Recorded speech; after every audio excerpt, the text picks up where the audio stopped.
নমস্কাৰ আসাম কিচেনলৈ আপোনালোকক সকলোকে স্বাগতম জনাইছো। আজি মই পাটিচেপ্টাৰ ৰেচিপি লৈ আহিছো। এইটো সুইট ৰেচিপি হয়, খুব বেছি টেষ্টি হয়। কেনেকৈ বনাইছো চাওঁ আহকচোন। ইনগ্ৰেডিয়েন্টছ লেফট সাইডে আপোনালোকে দেখা পাব। ইয়াতে মই আমুল গোল্ড হাফ লিটাৰ লৈছো আৰু এটা সসপেন লম। সসপেনটোত প্ৰথমতে গাখীৰখিনি বাকি পেলাই বইল হ'ব দিম। আপোনালোকে ঘৰুৱা গাখীৰ পালে ঘৰুৱা গাখীৰো ল'ব পাৰিব আৰু নৰ্মেল যি পুৰবি হওক বা যিকোনো গাখীৰে আপোনালোকে ল'ব পাৰিব, কিন্তু গাখীৰটো অকণমান ভাল হ'লে ভাল হয়, তেতিয়া কোৱান্টিটিটো বেছি হ'ব। যিহেতু মই এইটো ক্ষীৰ পাটিচেপ্টা বনাম কি পাটিচেপ্টা বহু ধৰণৰ থাকে, আপোনালোকে সল্টেডো বনাব পাৰে। মই এইটো মিঠা বনাম আৰু ইয়াতে ভিতৰত কিছুমানে ষ্টাফিং দিও কৰে, কিন্তু মই আগতে ক্ষীৰ বনাই লম। মই ইয়াতে কোনো নাৰিকল কোনো বস্তু ইউজ নকৰোঁ। এইটো পগাই কমাই ক্ষীৰ বনাই ল'ম। আপোনালোকে আগলৈ ভিডিঅ' গোটেইখিনি চালে ধৰিব পাৰিব কেনেকৈ ক্ষীৰটো হ'ব।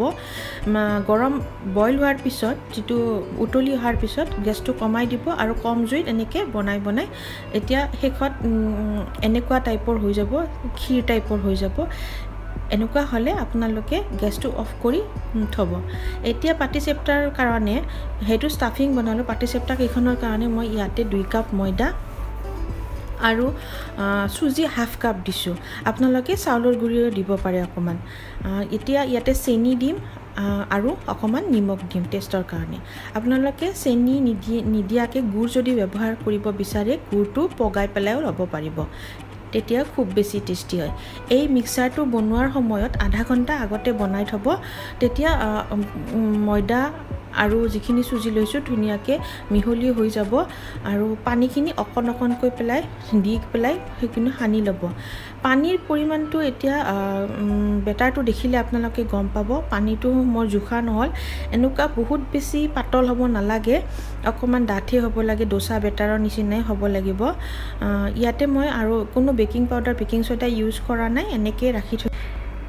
এতিয়া এখন মই ডোচা টাৱা গৰম কৰি লৈছোঁ আৰু এডাল ব্ৰাছেৰে অকণমান তেল জাষ্ট গ্ৰীজ কৰি দিছোঁ। বহুত বেছি তেল দিব নালাগে, অকণমান তেল গ্ৰীজ কৰি দিছোঁ। গ্ৰীজ কৰি পেলাই যিটো বেটাৰ বনাইছিলোঁ এই বেটাৰটো মই তাতে দি দিম আৰু অকণমান বহলাই দিম।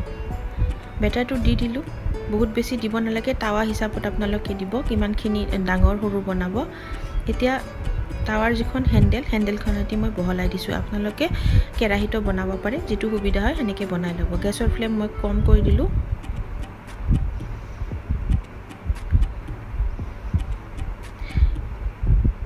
এতিয়া মই হেতাডাল লৈ পেলাই অকণমান আকৌ বহলাই দিম।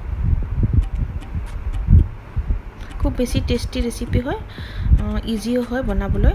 এতিয়া যিটো ষ্টাফিং বনাইছিলোঁ সেই ষ্টাফিংখিনি মই ইয়াতে ভিতৰত দি দিছোঁ আৰু প্ৰথমটো এনেকৈ ষ্টাফিঙৰ ভিতৰত এনেকৈ মেৰিয়াই লৈছোঁ আৰু এইখিনিৰে হেতাডালেৰে মই বন্ধ কৰি দিছোঁ।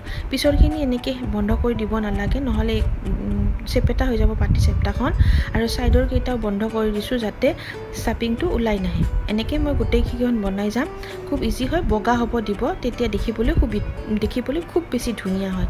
কালাৰিং হ'লে ইমান মানে অলপ বেয়া লাগে দেখিবলৈ। খুব বেছি টেষ্টি ৰেচিপি, আপোনালোকে নিশ্চয় ট্ৰাই কৰিব আৰু কমেণ্টত জনাব। আৰু ধুনীয়া ৰেচিপি পাবলৈ আপোনালোকে মোক উৎসাহ দি পেলাই ছাবস্ক্ৰাইব কৰিবলৈ অনুৰোধ জনাইছোঁ। আজিলৈ আহিছোঁ, বহুত ধন্যবাদ।